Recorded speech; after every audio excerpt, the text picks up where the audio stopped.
Okay, so we're live. It's Friday. Actually, yeah, lost track of time a little bit, but I know we have a new member in the group, and I'm still waiting on my computer. See, that is a monitor. That is a keyboard. This does not make a computer. So, yeah, free coaching Friday. So, let's see. My end, I'm just trying to get online. You saw my post about iLive, how they have criteria requirements so that I can keep my diamond host status. And I should have probably turned off notifications on my phone, but I didn't. So, yeah, basically, if you're thinking about webcam, you need to figure out what are you thinking about. And if you're not thinking about webcam, but you're doing webcam, you have to stick it out until you get your paycheck. That's the only way. Hey, Constance, you have to stick it out until you get your paycheck because webcamming pays. I'm proof webcamming pays. They've been paying me for 15 years on the same 5 major websites I work. I mean, there's others, but I lose track of where I'm working, so there's that. But webcamming pays. It's a matter of figuring out what website you like, and then sticking it out to get your first paycheck. And it can seem time consuming because it is. Like the requirements for I'm Live of, what was it again? Let me go find that picture. Hold on. I'll go find the picture. Because I remember I posted on my own personal timeline too. And it was more of, alright, let me not talk to, actually let me do this. This might help. Okay, there. Right, so for me to get diamond status back on I'm Live, because I've been with them since 2005, I think. So it's over 8 years, but I need to broadcast at least 8,000 hours in a total of 8 years, or 500 hours during last year. Yeah, honestly, I can't even tell you the last time I logged on that website long enough. I mean, I could probably go back and look at it because it says I've earned $8.55. It just keeps rolling over every pay period because they're the 1st, the 15th, and the 16th to end of the month. And sometimes you just have too many websites that you're registered on that you just can't keep track of because every one of them needs their attention. Every one of them has requirements. Every single one of them wants you to log a certain amount of broadcast hours to be a featured profile, to be a top performer, to be recognized in their member of the model of the month thing that they do, or if they have a booth at an expo, things like that. Like all these websites, they all have their own requirements. Even though you are not an employee of these companies, you are an independent contractor working in agreement with these companies so that they will pay you based on you working the website and getting the customers to buy from you. Then I was looking in one of the model forums and they changed the way the customers come in your room. It used to say exactly the dollar amount of money they had in their account. But they found that models will be mean to the members in the room that have $0 in their account, or they just have a username and they haven't paid anything yet, which is really a dumb thing to do because you don't know who in your room has a credit card, has a debit card. Hold on, let me see if I can turn that off. 1 second. Let's see if I can do that. I don't think I can. Okay. What happened here? Hold on. Okay, that was weird. That was so weird. I probably should have turned off Do Not Disturb on my phone. So, yeah, you don't know who in your room can spend money at all because you're getting traffic from multiple places, and everybody in your room is a potential customer. Like some of them, yes, they're trolls, and some of them, yes, they're models looking at you, but that's like a small amount. Like the money that's there on these websites with spenders is lots of money, because these companies, they are old companies. They're not companies that are just starting today.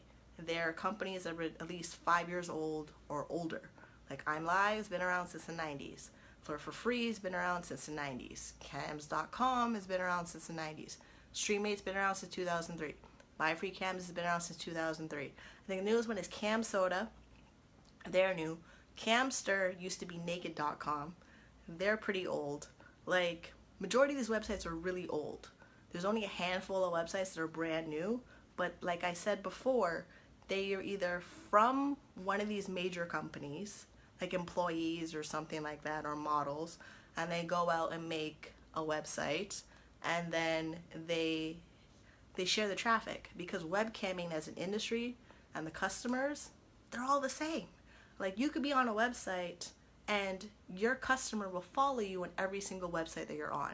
Or the customer that used to spend money on you on one website, some reason their account on that website doesn't let them spend money anymore because of fraud, or they change their credit card information, or whatever reason. So they join another website that you're on to follow you.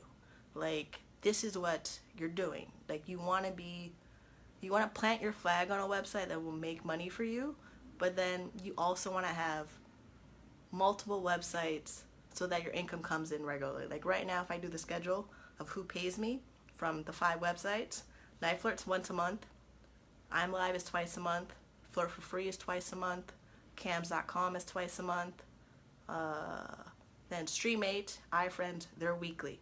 So like in a really, really good month, like if I had a magic wand, I'd be getting like 12 to 20 paychecks from these websites. It can get confusing.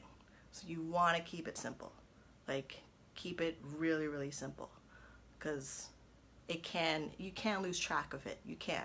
And I really don't want you guys to do that. You know, yes, you want to make money, and yes, you want to get on and try the different websites. Just pick the ones that you really like and close your accounts in the websites you're not going to give them attention to.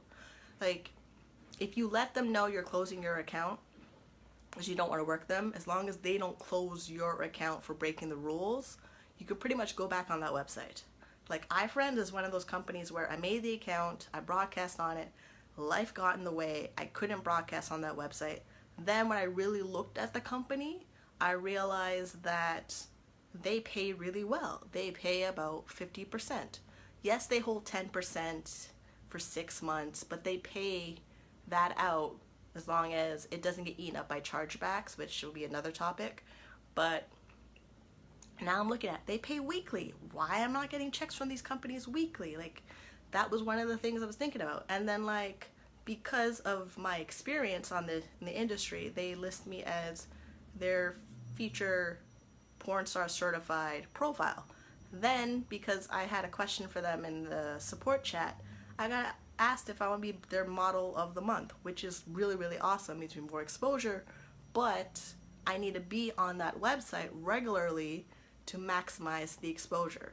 Like, you could join a website, get featured, get exposure, and then up and leave, which is kind of weird because you're quitting when the momentum is starting. Like, this whole thing builds on momentum. Like, right now, it's a lot of planting seeds, and then it takes like 5 years for a bamboo tree to even sprout out the ground. And then once a bamboo tree sprouts out the ground, it grows forever and ever and ever.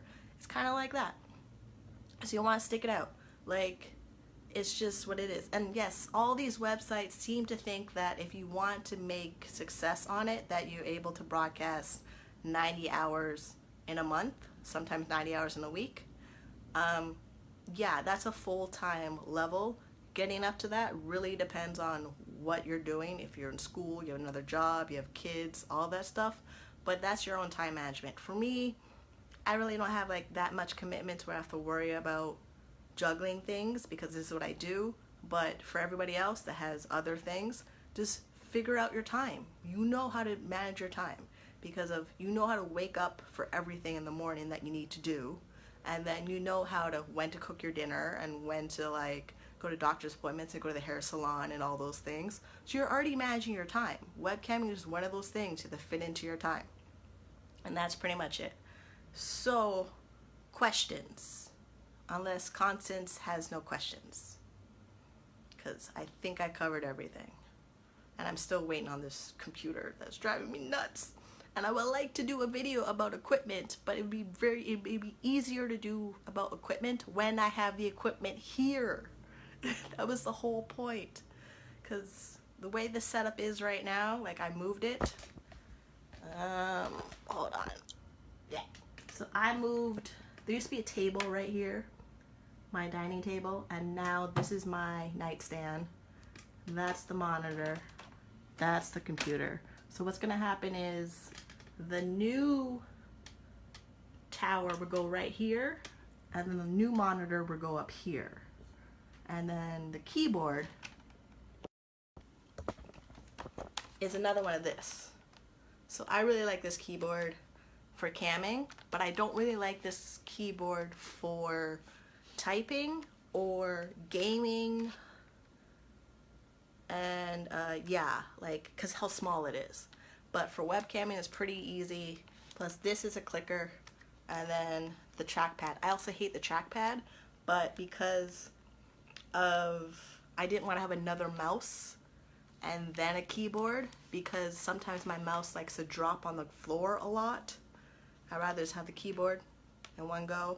Plus this feels like a giant remote control. It does. It does. It feels like a giant remote control. So this is Logitech. Logitech makes a lot of good stuff. I mean, there's a Microsoft keyboard that looks like this too. It's probably okay. I mean, I used to think that I would run out and review webcams and keyboards and stuff, but it just gets expensive. They're not sending me the stuff as a sponsor. So basically, back to school time is a good time to buy stuff. Then there's Christmas, and then if you want to buy stuff throughout the year because you made money, do that. Plus, things you're buying for camming can be something that you can write off on your taxes. You just want to make sure when you do your taxes that you keep your receipts, because the government only cares that you can prove that you're using something for business operations. So you want to write the amount you spent, when you bought it, and what it's for on your receipts. That's pretty much how you explain things to the government. If you can explain it and prove it, they'll typically like put it into a category and let you know if it's yes or no. That's pretty much it for taxes on that stuff and buying stuff. And yeah, that's all I got for you right now. Yeah, I'll see you on the next Friday. Like really, smooches.